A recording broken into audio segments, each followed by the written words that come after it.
Elecciones presidenciales 2011. Mi nombre es Jorge y tengo 41 años. Durante mi mediana edad y mi conocimiento limitado en política, he podido ser testigo y de haber vivido varios gobiernos que han transcurrido por los últimos 30 años de la historia del Perú, desde el presidente Fernando Belaúnde Terry hasta el actual. Gobiernos que nos han dejado a la juventud una herencia desagradable, a tal punto de pensar que el sinónimo de político es corrupción. Todo esto es gracias a la falta de cultura política que tenemos todos los peruanos, como consecuencia de la abundante basura periodística que existe. Creemos que para elegir a un presidente debemos estar ligados personalmente con alguno de los postulantes.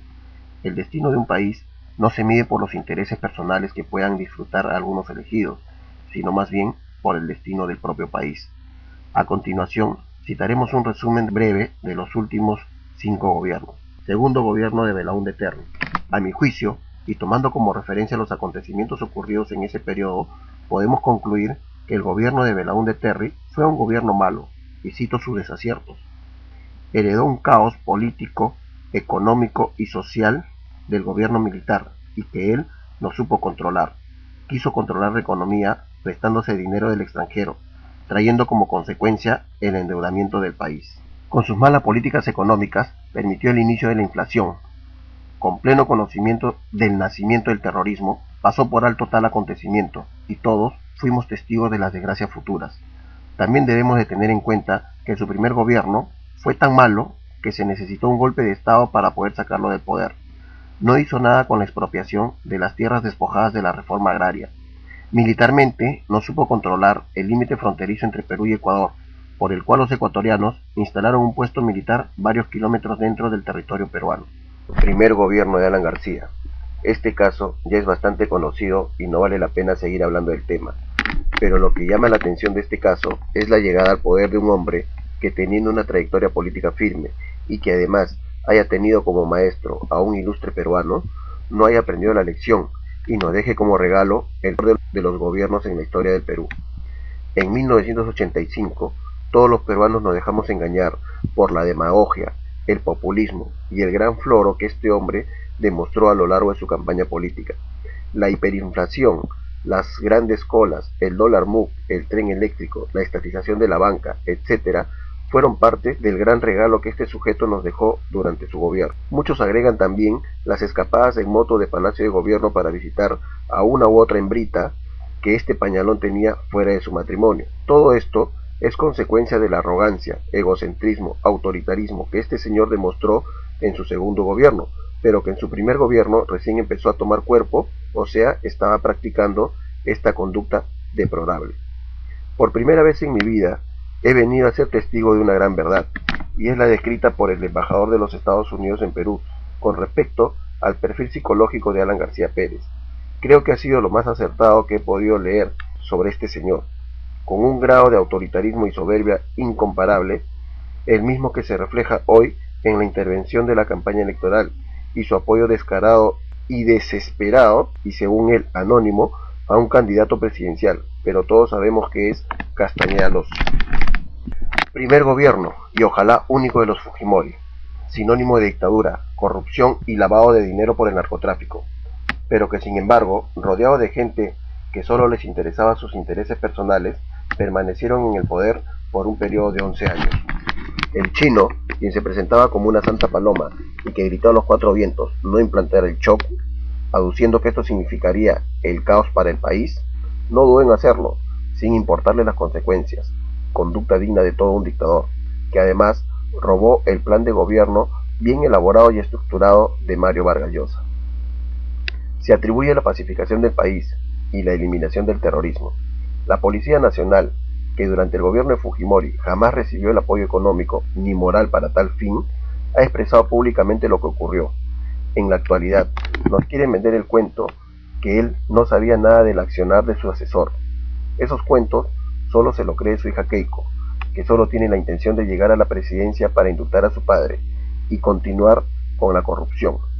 Acto humanitario totalmente aceptable, pero reprochable para alguien que pretende ser presidente de la República, teniendo en cuenta que el chino fue sentenciado por violación de los derechos humanos y corrupción. Mientras que Belaúnde optó por prestarse dinero de las entidades extranjeras, endeudando más al país, este chino optó por vender, por no decir regalar, casi todas las empresas nacionales. Compró el avión presidencial para sacar la droga del país, y no bastándose con eso, utilizó los navíos comerciales para el mismo fin. No respetó la democracia, y con el cuento de la pacificación formó el Grupo de la Muerte, cuya principal función era matar a sangre fría a todos aquellos sospechosos de terrorismo, sin tener derecho a ningún proceso judicial.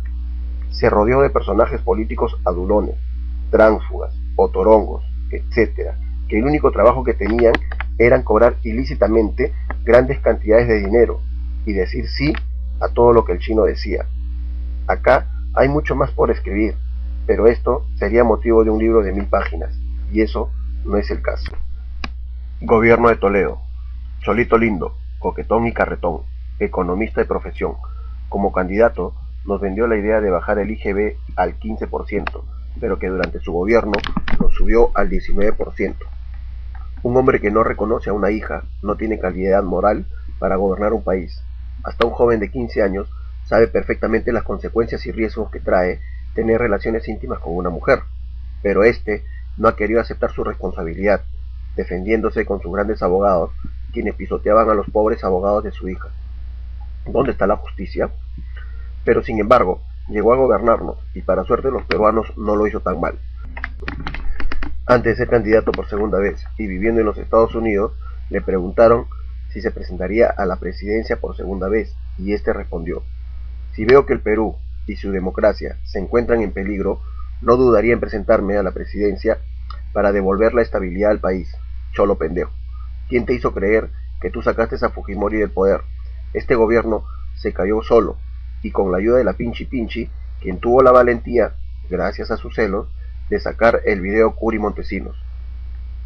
Ahora quieres gobernar por segunda vez, pero no te das cuenta que tu mujer, la loca, por más callada que se encuentra, te quitará los puntos que tú puedes estar consiguiendo con tanto esfuerzo. Si no hubieras tenido una mujer más loca que Laura Bozzo, si no le hubieras dado tanta impunidad a tus sobrinos o familiares, si no hubieras utilizado el avión presidencial como avión parrandero, si no te hubieras aliado con Popio Olivera, si no hubieras tenido problemas con vedettes y prostitutas en conocidos hoteles de la capital, si no hubieras dirigido al país desde Punta Sal, si no hubieras querido violar a una y otra mujer, si no te hubieras calentado con el trasero de la lady, si no hubieras sido alcohólico y no hubieras hecho semejante número cargado de vulgaridad, falta de ética y de vergüenza mundial para un presidente del Perú, tu gobierno hubiera sido bueno y quizás uno de los mejores de los últimos 30 años.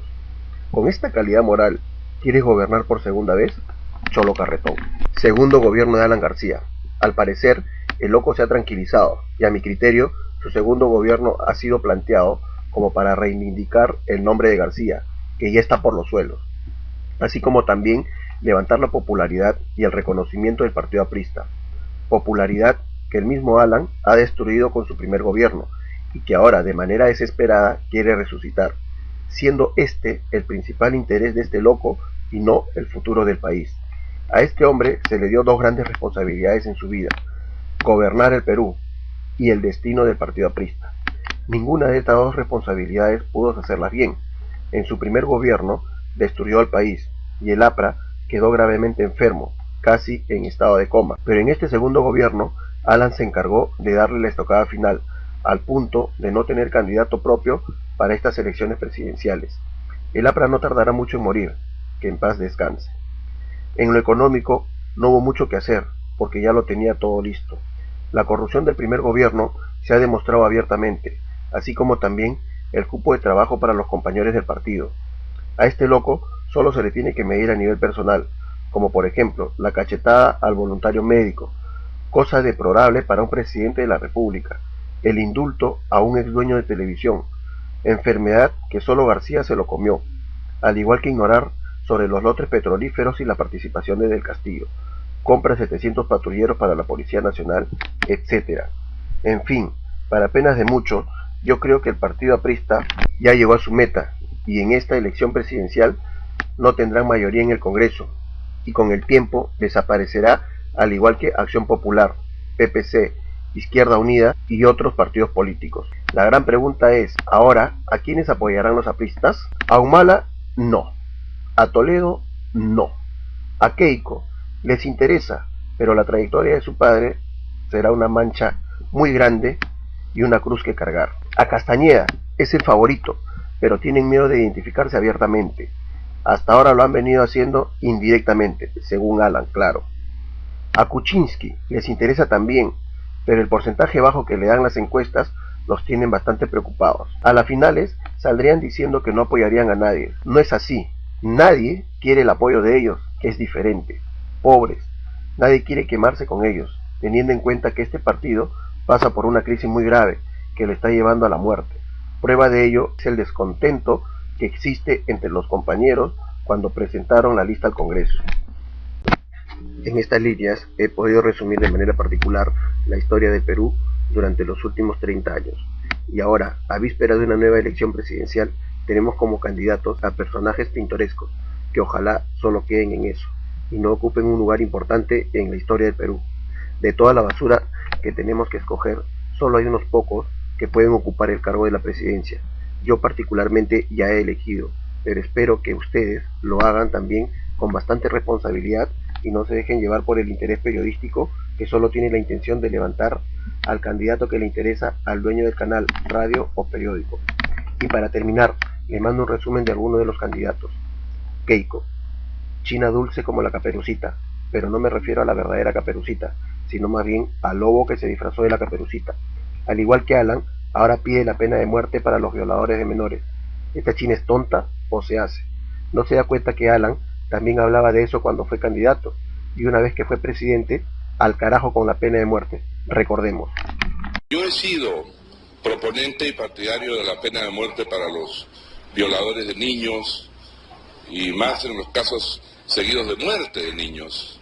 Eso me parece que no tiene perdón de Dios y lamentablemente, si bien la opinión pública está 80% en favor de la aplicación de la pena de muerte para los violadores de niños, normalmente nuestros representantes, los parlamentarios, dan la espalda a la opinión pública y prefieren sus propios criterios. Y yo creo que en este gobierno hubiéramos podido sancionar severamente a los violadores aplicándoles la máxima pena y les garantizo que contra lo que dicen los analistas y los estudiosos, eso hubiera puesto en su sitio a esta gente y por lo menos la sociedad vería que los crímenes atroces se contestan con la mayor severidad posible. Fácilmente se puede entender que por la vía democrática es casi imposible implantar la pena de muerte para los violadores de niños.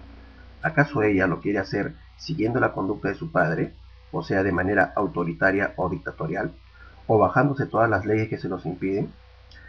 Ya que ella quiere implantar locamente la pena de muerte para los violadores, debería implantarlo para los violadores de los derechos humanos, y su padre sería el primero en fusilar.